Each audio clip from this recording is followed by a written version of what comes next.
Hello, everyone, and welcome to the EDUCAUSE Shop Talk podcast.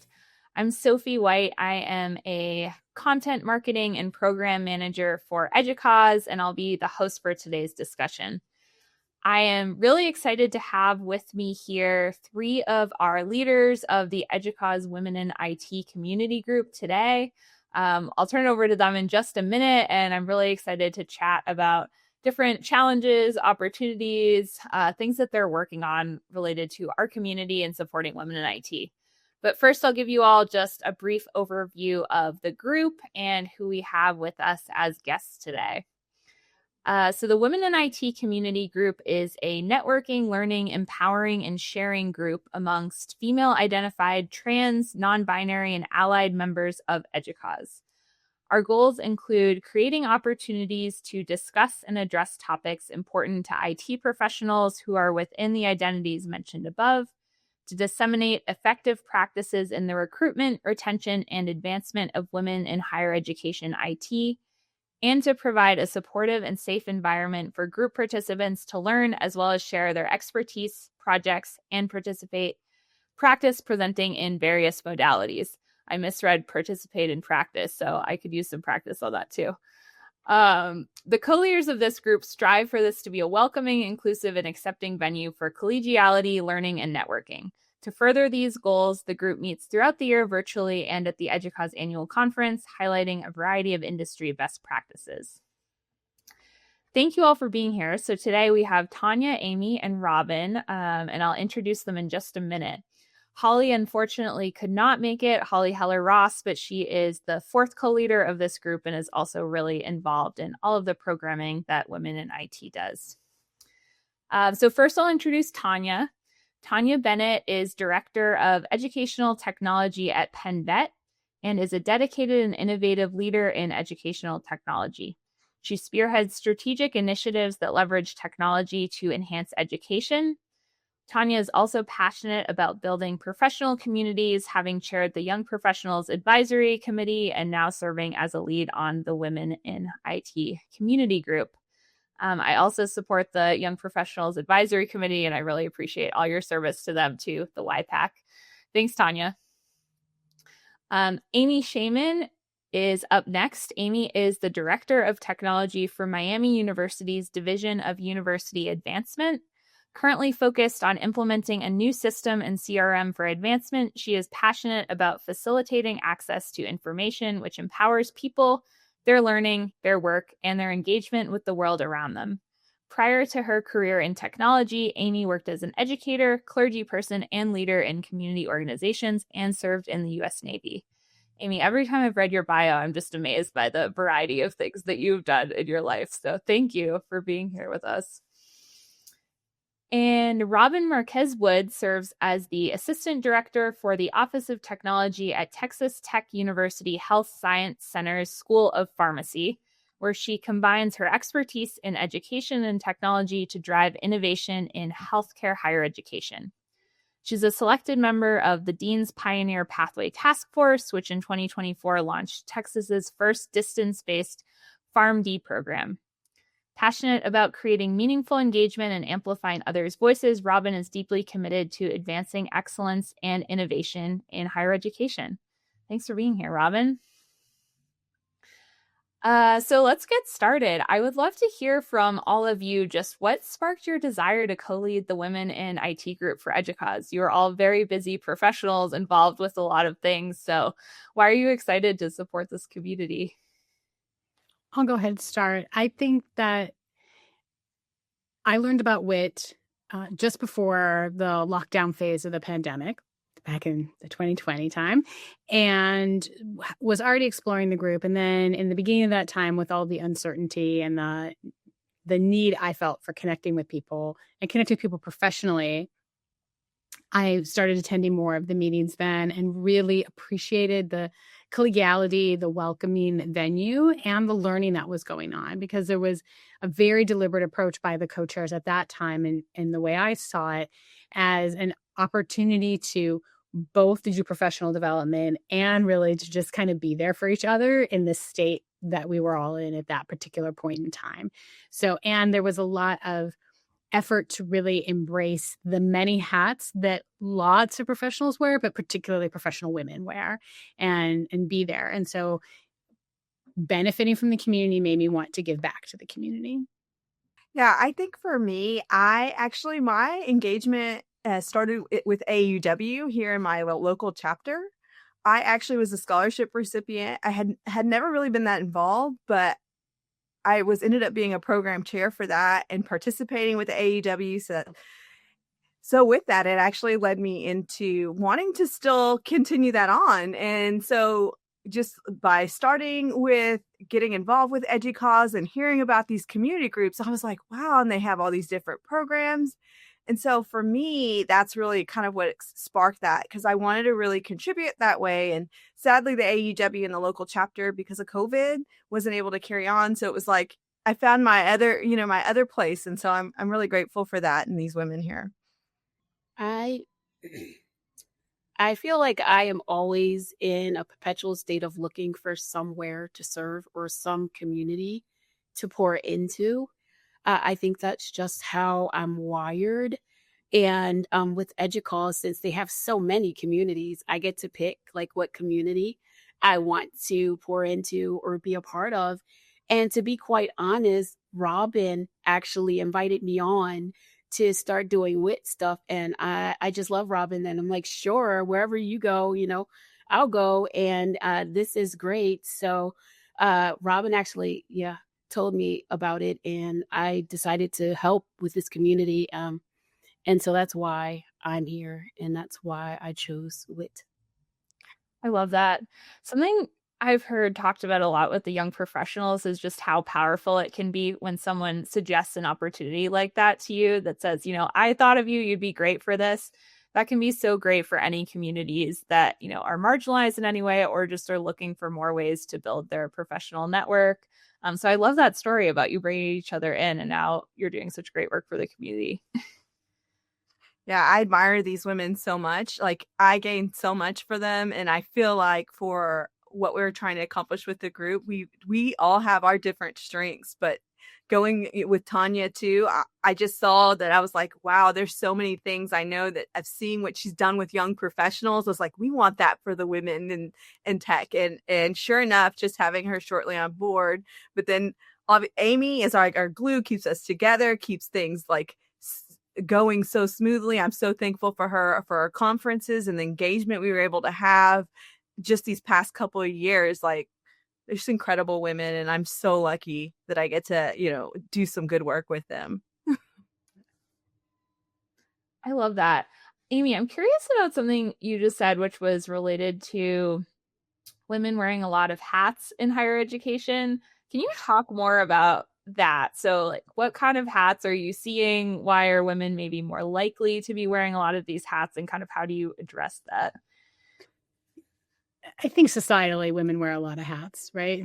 Part of it depends on what season of life we're in or what season of life we might be in. And yet, like, I, as an older parent of a younger child, sometimes the season and the life don't match quite the way they do for others. But women wear so many hats societally. And then I think in higher ed, I think there's a lot of desire to mentor, whether it's mentoring horizontally, right? It's not necessarily a hierarchical mentoring, but to look out for each other, to work with our teams and to do what is best for them and look out for who could use a hand up, and also who, if I'm being hierarchical for a moment, who above us might need also a hand or might need some prompting, right? And to figure out the politics of when can I do that and when can I not do that? And one of the things I appreciate about this community is that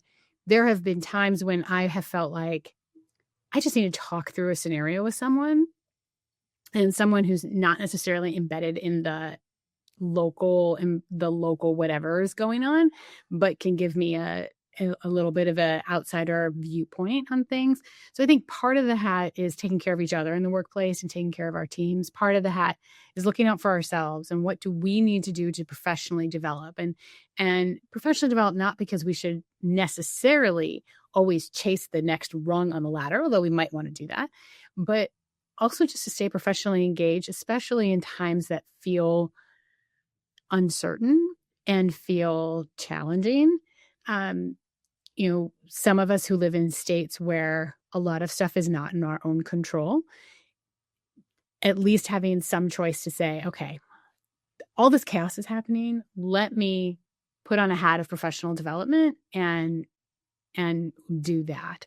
So maybe I'm answering your question, Sophie, maybe I'm not. But I think that the varying pieces that can happen in this group, and I appreciate the generationalness, the different generations, to use more grammatically correct term, the different generations that we have within the group and the ability to help each other, and that there isn't a sense of different age groups can only speak to their own age group, that we really do cross-pollinate and benefit from one another, regardless of a lot of labels and hopefully age as well as others.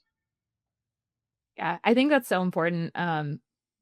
And I love that all of these EDUCAUSE communities do represent the different age groups and different types of institutions, states, all of that, because I think that type of diversity really does make all of us stronger.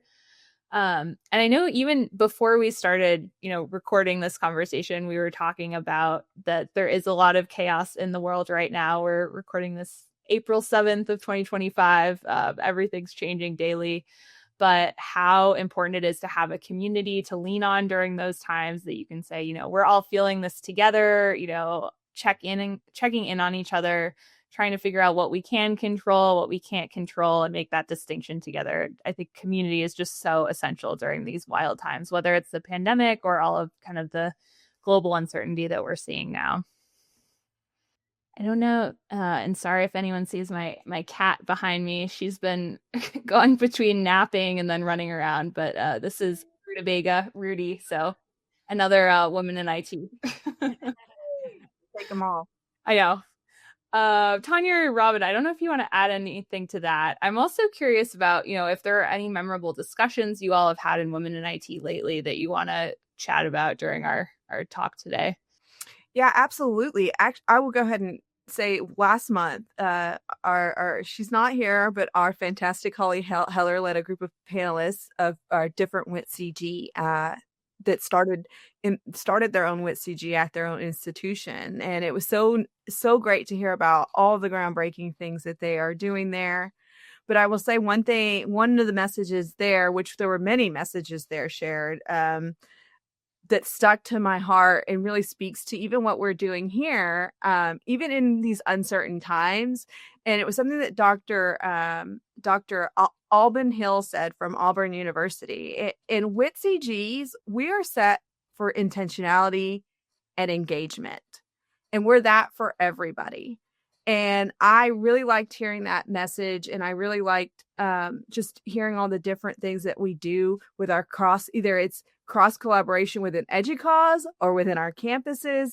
It's our leadership pathways that we take. It's just the different mentorship and even, I would say, job visibility for us to amplify not only just who we are as professionals, but also our careers and just highlighting those things. And so that's something I definitely kind of would love to add and just say what we've done recently. We've got a lot of other things coming up, but yeah, that's the first thing that strikes out to me.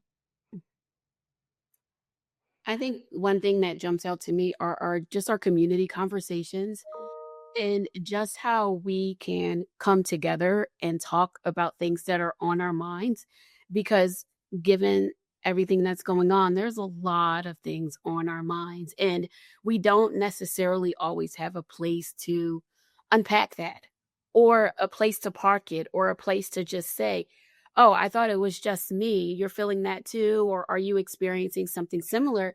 And I think there's a real value, and I think in that, and I think that that's what community is.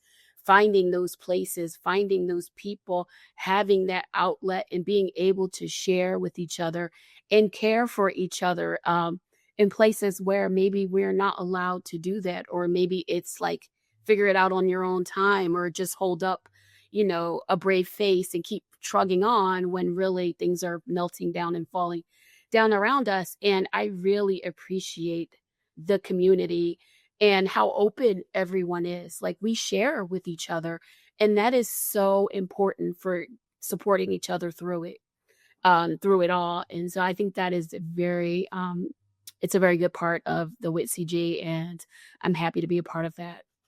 Yeah, I'm always amazed by how powerful just empathy can be. I feel like I did a deep dive into all of Brene Brown's work before she came to our annual conference in San Antonio this year.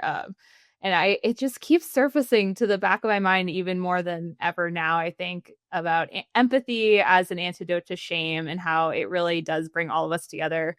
And that, we are people first and IT professionals second in a lot of cases. And those things are often combined. But it's just so helpful to be able to see each other, especially in times like this. Yeah. And one of the things that's been important to us, and I think is something we've inherited from the women who led ahead of us. And this group has a history that goes back almost 20 years, I learned. We try to be responsive to what people want. So, for example, at the annual conference last October, there were a number of women who put up on an idea board and then came and told us after the session, hey, we really need a place to just process. We love that we have a topic. It's great. But sometimes I just need that listening ear, that place to unpack, like Tonya said.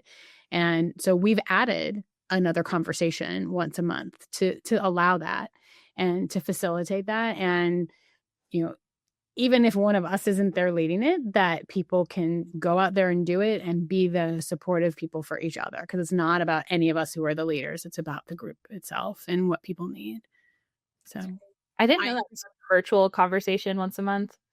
Yeah, in addition to our regular session. So yeah, informal conversations was just one of those huge part of what they were seeking. And we get so many different interesting things out of that too, because sometimes it is about uncertainty, but sometimes if we wouldn't have had that, like our asynchronous book club, we didn't know what to do with that. And the group really wanted to have that back, but how do we manage it? And that's where we got Christy that stepped up to be willing to do that.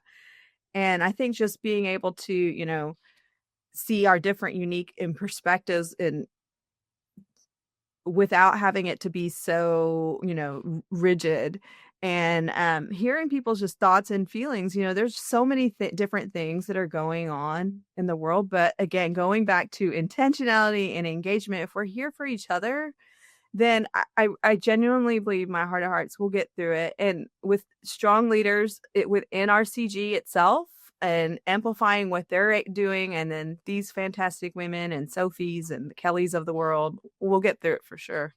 And I do love and appreciate what Amy was able to do. That was her wonderful idea. We've been very data driven in what we've created in our programs for this next coming up year, and it's been well received. We get quite a few participants at everything. So I appreciate the women that show up and support each other. It's for them. It's not for us. absolutely. It's amazing what data can do. That's a whole other EDUCAUSE discussion, but I was just moderating a webinar this morning about data-empowered institutions, and it is so powerful. I'm curious, Amy, you mentioned the group had been around for 20 years, and obviously you all haven't been part of it for that long, but how have you seen trends kind of in how women show up in the higher education workforce change since you've been doing this work? I think not necessarily tied to higher ed, but I think it's present in higher ed as well, is that there was a time when being a professional woman didn't allow for much collegiality with one another because it was set up on kind of a competitive model, not necessarily more masculine model, but that's the metaphor that's coming to mind. And I think I've seen things evolve where there's a lot more willingness to share. And that's something that I think also is higher ed, very much the general approach of higher ed, right? If I'm struggling with how to put it in a system and how to get the data that looks like this, that we use for that to go into that spot over there, I know I can reach out, and it's, even though it might be a competitive institution in terms of what students attend that university, we're it's not like I'm giving out the formula for a product that I'm going to ruin my IP, right? It's really a lot more about collegiality. So I think that sometimes generational change and then the opportunities that exist for higher ed are really ripe for the taking. But from the first times that I remember being in the WIT meetings, they were always so welcoming and accepting. And that's something that I don't think is a big change, even though I wasn't involved 20 years ago, but really reaching out for each other. And so many women, whatever our particular communities are, we've all been there where someone has perhaps treated us in a way that we might not have been treated had our identities been different. And I think that being able to be supportive of each other is helpful.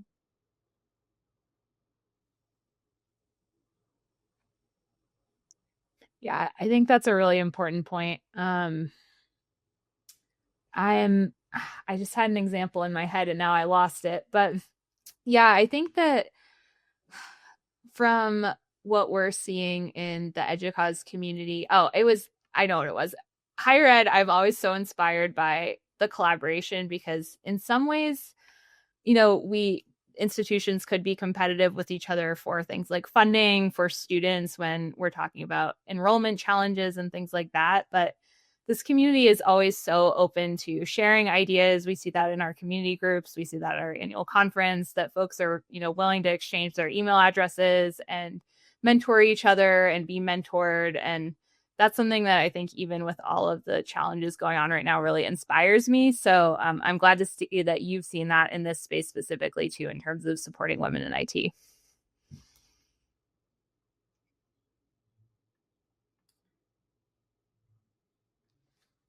I'm curious. I'm looking at some of the feedback that you all had from your group, and I love that it's such a collaborative group and that you take ideas from your members. But how do you see what you do in this group influencing larger institutional or higher education policies? Like, have you been able to take some of the learnings from the EDUCAUSE Women in IT group to influence work that you're doing at your individual institutions or even, on a larger level from that?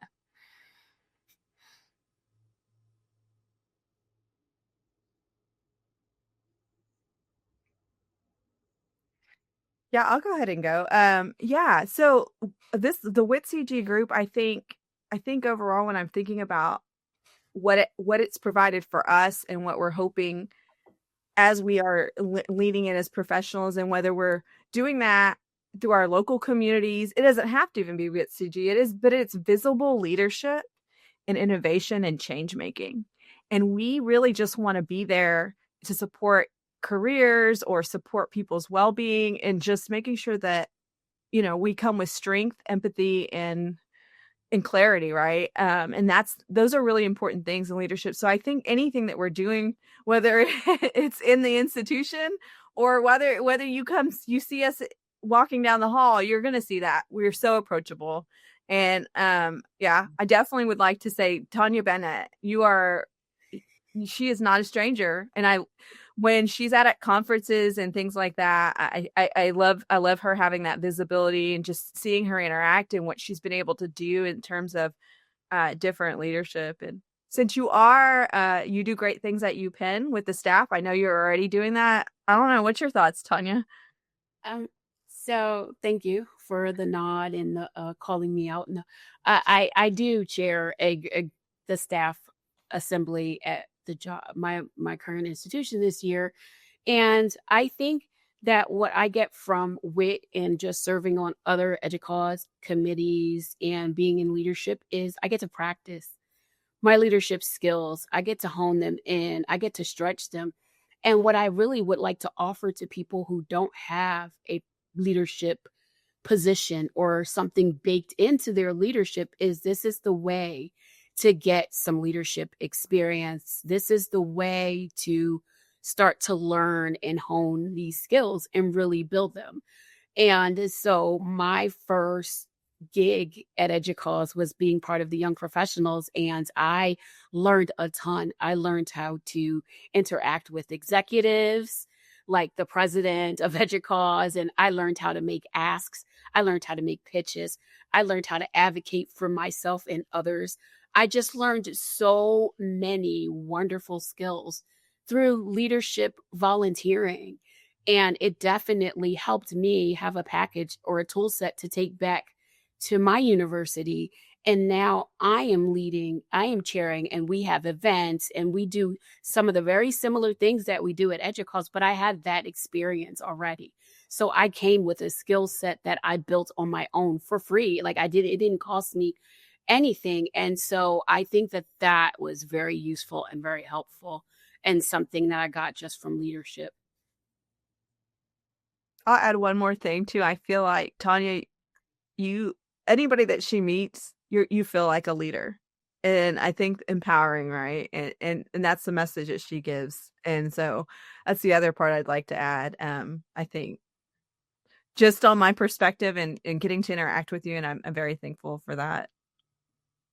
Robyn, I feel like you're doing a great job of this example of how to build each other up. So thank you for doing this. I agree with you. Tonya is fantastic and has done so much. But I feel like this just exhibits like how we can all support each other. So yeah, I think so much more of, it's like I see so much. There's even when we're at the conferences, like when we see each other and, like when you read Amy's bio, it's incredible. It really is. And Air Force, like community servant, like there's just so much there. But also for the ones that feel like, and we do get these questions from young professionals mostly, but even people that are coming from the corporate world into higher ed, it's a big question. Like, how do I, lead within this group? Well, my thought is you're already a leader. Your voice already matters. Your perspective matters. Your presence has power here, and what you do with that energy and what you do at that time. And if you do feel a little lost, we're going to help you out. Like, I will let Amy go into some of the things that we've been able to do for other women within our CG. But if we're not here to empower each other, then it's definitely not the message within our CG for sure. Yeah, we had a woman come to us 3 years ago, maybe, who said, hey, I'm writing a PhD dissertation and I am studying women in higher ed, and I'm studying this slice of women in higher ed. Do you mind if I post that on the Connect board and let people be part of my research? And it turned out that the subjects that scholar ended up using were people who responded to that post on the WIT-CG space. Yeah. And so last year, I think in March, I'm not remembering the month correctly, but she came and presented on her PhD, which was so great to hear the full circle. And even for those who weren't involved at the beginning of that circle, who may not have had the opportunity to be part of the research, to see that, you can go from a germ of an idea. And, props to everybody who's out there getting a PhD and a terminal degree, because it is not easy work. And especially, I'm thinking of my friend Robyn. It's not easy to do, and not easy to do with life and higher and full-time work and all the other ways that a lot of women do it. But to see that full circle opportunity. And one of the things that impressed me that is definitely a value we carry forward from the women who came before us as we stand on their shoulders is that people who haven't presented, maybe we have some women out there who are watching this today who have thrown in a presentation for the EDUCAUSE conference and are looking to speak at the EDUCAUSE conference, and they want to practice it. Come to us.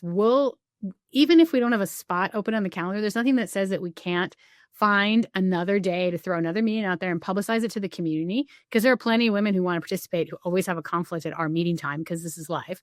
And, okay, practice it. If you want tips on, well, how do you put it together? Or how do I put it together? Or, you know what, I'm good on what I want to try, but I want to try something super different. Can I practice? Yes, please, please, please come to us. Let us, help each other and be there for each other. And like Tonya said, to grow those skills. I think that's a testament to the community that you've built too, because, there are a lot of situations where many of us might not feel very comfortable presenting if we are, presenting to a stone wall. But if you have a community who's supportive and will give you gentle feedback, but, you know, for all of the right reasons, for constructive criticism, that's the type of place that you can really grow and learn from. Yeah, I want to highlight that again, since this is on our podcast. If anybody is wanting to just it doesn't matter. You could be a convener. You can facilitate the meetings. It's not just about, you know, our presence being there. It's for the community. So any one of us. So it's very important for us, because we've been that I guess when we were talking about programming and what we are looking forward to in the next year, that's something we are being very intentional about. And hopefully you've noticed our presence in some of the ways that we are out there and requesting that information, along with highlighting opportunities. So maybe they don't want to do that, but within EDUCAUSE, because EDUCAUSE provides many opportunities that need to be demystified a little bit, right? As much as y'all do a great job of vocalizing that, I think hopefully our CGs, right, we do a good job of kind of helping get that message out and ask for that support and provide those professional opportunities as well. Yeah, like Robyn earlier this year facilitated a conversation on mentoring, and specifically the mentoring program that EDUCAUSE offers. And, you know, so many of us out there think that, oh, mentoring always has to be hierarchical, and, you know, specifically having women talk about their very much non-hierarchical mentoring, and how important that is and how valuable that is. And we all learn from each other. Mm-hmm. Yeah, I agree. I've been having one thought in my head that I'm curious what you all think about. Robyn, you were talking about kind of building up and elevating voices of women in technology before. And I feel like something I've always struggled with is this balance between kind of being seen as a leader and how that can be inspiring to folks, and then this idea of tokenism that we've run into before too. So I know I've come from the corporate side, and there are situations where I was like, am I on this panel because I am a woman or because they care about my ideas? And sometimes it's a tough balance to figure that out. But at the same time, it can be so valuable for, you know, folks who are just coming up in the industry to see women leaders and aspire to be that way because they can relate. When it's March Madness is just wrapping up, and I went to this sports bar in Denver this weekend that is only displaying women's sports. It's brand new and they play women's sports all day. It's so much fun. But just being able to walk in somewhere and see, oh, every single TV is just playing women's sports was so inspiring to me. So, like, I guess, how do you kind of navigate that conflict between, you know, what is a genuine engagement opportunity for us to kind of build women up and be inspiring, and then what is, you know, us being maybe used because of our identity, and how do you navigate that situation? Well, I'm just going to go ahead and go back to our presence and our power is important. I feel like if anytime there's a chance to engage or to see who we are as working professionals, I think take that chance, take that opportunity. I feel like women, we struggle a lot with imposter syndrome. I struggle a lot, or more in the past, because dare I say I'm at a certain age where I feel like that's become less of a thing. But you're right. I will say there are things that I wouldn't probably participate in if it didn't speak to my values. So we're going to go back to Brene Brown, which, by the way, we know she called herself a scrappy Texan, and I'm a scrappy West Texan. So though I am super, I try to, you know, we do things where I'm super kind. I do have my boundaries, and I do know where my values are, and integrity is one of the biggest things. So my top value. And so that's where I just have to make sure I toe the line. But then you have these amazing people in your life, like a Tonya and Amy, to say, hey, if I've got that little voice in my head, is this for me? But one thing I will say, rarely between talking to any of these two wonderful ladies, or any of the other mentors or leaders that I know, or colleagues or peer support, rarely would they tell me to miss out on something, you know? And so that's where I know I got my gut check and my balance, is just to have those people in your life that are important. And they don't have to be in your field, in your area. They know who you are, true to your heart. But yeah, that's how I navigate it. I think that's a good question, and it's tricky, right? Because I also want to know motives, and I'm like, is this performative? Am I here because? But at the end of the day, I got a seat at a table, and I got to sit at a table that other people are not at. And so if I'm in that seat at that table, oh, you better believe I'm going to use my voice and I'm going to own that seat. And so while you may have thought that I was there for show, oh no, there will be a show, but I'm here and I am going to do it for the people who are not in the room and the people who can, like, they look like me, right? So if you, as someone said, if you can see it, you can be it. So yes, if I have to be the only, which sometimes and a lot of time I'm the only everything. And guess what? I'm okay with that. And even if it was done for the wrong reason, I'm still there. Hopefully, maybe I get through to someone, or maybe I change or sway someone's way of thinking, or give them a new perspective, or make them or humanize the experience in general. So for sure, when I get a seat at a table, even though it may not be of genuinely offered, I'm still there. And because I'm still going to show up and I'm still going to show out and represent. And it's just how I approach it. So, yeah.